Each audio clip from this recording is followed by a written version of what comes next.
We got football this weekend, by the way, and we got an entire country playing football next weekend. But before we talk about these silly games on the field, how dare us, we have to talk about bureaucratic administrative odds and ends. The alliance era has begun. Yes, the alliance era is upon us. The ACC, the Pac12, the Big Ten, today they decided to tell you that they have essentially locked arms in very much a Red Rover fashion. And all of a sudden, here we are. We are now in a post-alliance world, flawlessly executed from a marketing perspective. A lot of people are banging on this thing, but it was flawlessly executed from at least a marketing perspective. Think about this. You had the rumors. You always want the rumors to build a little sizzle out there. Then you had the sources, and then you had the actual reports. Then you had a firm date, and then you had a catchy name attached to it. It's the Alliance, after all.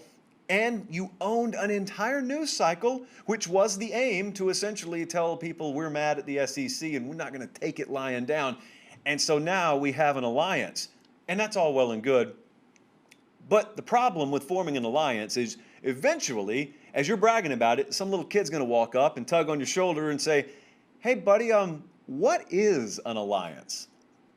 Well, what is an alliance? And then you have to look around and you have to, almost in disgust, look back at that kid and go all Potter Stewart on him, who was a Supreme Court justice back in the 60s, who had to define what pornography was in front of a lot of people. And he, much the same way I would do, said, I don't owe you people a definition for what pornography is. You're not drawing me down that rabbit hole. Even in the 60s, Potter Stewart knew how deadly one wrong soundbite could be if it was miscontextualized. So Potter Stewart said, I'm not defining porn for you people. I know it when I see it. And that's what you got to do sometimes. You just got to look at the little kid and say, I don't owe you an explanation, and I don't owe you a definition for what the alliance is. The alliance is like porn, little kid. You'll know it when you see it. And right now, to give you an idea of how informal this whole thing is, I have a quote here. This is from newly minted Pac-12 Commissioner, Mr. K. I'm still working on the pronunciation of the last name. Fresh from the mouth of the Pac-12 Commissioner, there is no signed contract. There's an agreement among 3 gentlemen and a commitment from 41 presidents, chancellors, and 41 athletic directors to do what we say we're going to do. I don't know. I don't really know what to make of it. I do know this. Director Colin and I went into our building yesterday, and Colin, correct me if I'm wrong, we had to fill out 3 different forms to get in the building. These guys just entered into what appears to be a multi-conference alliance that requires dozens and dozens and dozens of people to be on the same page, some of whom disagreed on, I don't know, if we should play football or not last year. And they essentially just slapped each other on the back, shook hands, and said, all right, let's go to lunch. We're done for the day. Fascinating occurrence here. Just a fascinating occurrence. Now, does this equal some schedule freeze out? Because that's really part 1 of 2 parts of the name of this game.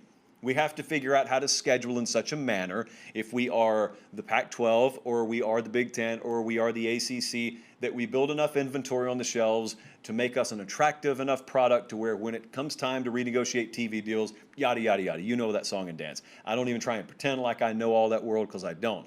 But the other part, being the eternal optimist that I am, that I'm kind of here for, is anything that kicks the can down the road on this playoff expansion, you know you've got my full endorsement on.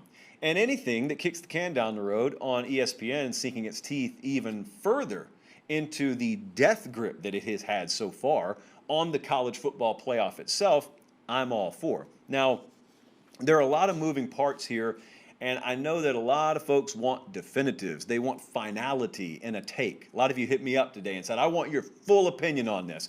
I'm giving you my full opinion. My opinion is, I don't think anyone knows how this ends, up to and including the decision makers. And in some cases, these folks don't even know what the next chapter is going to bring. College football, here's what I do know. I'll give you one definitive opinion here. College football is at its absolute lamest when old guys who couldn't figure out how to buckle a chin strap if their lives depended on it are keeping me and you and players from participating in big-time out-of-conference matchups because they're salty with each other. That's when college football is the lamest. And that, if no one steps up and, grabs the microphone and says, I'm in charge now, like those Somali pirates, if we don't have any Somali pirates in the room to take charge in college football, then that's where you're headed. And remember, as much as I'm a glass half full kind of guy, eternal optimist sort, remember the, what did I call it? The emergency nightmare vision scenario that I presented to you a couple of months ago when all this first started.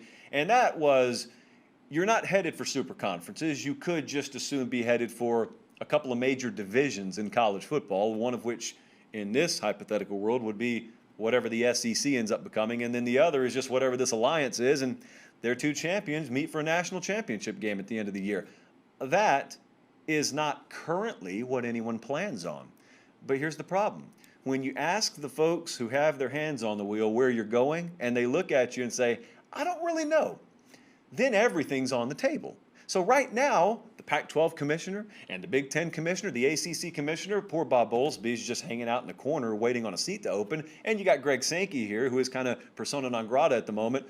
They don't know where this is going. I can tell you what Greg Sankey did. Greg Sankey understands I can't see around the corner, but maybe I'm a few feet off the ground higher than my colleagues, so maybe I got a little bit of leverage first off and maybe a little bit of better perspective. They're just trying to best position themselves. And don't listen for a second to this garbage about mutually shared academic values. These people are the same crew. I was reading Dan Wetzel earlier. He was dead on the money. These are the same folks who added Rutgers to the Big Ten and added Maryland to the Big Ten. And this is not to poo-poo the academic prestige of those universities, but everyone understands why those universities were added. And by the way, if we're in it for the kid, if we're in it for the student portion of the student athlete, how come the students at Oklahoma State don't matter to you? How come the students at Kansas State don't matter to you? So if you would just look me in the eye and tell me, it's about money and we're a little aggravated, the SEC is going to have more of it than us, I'd be a whole lot better off. I'd respect you a whole lot more.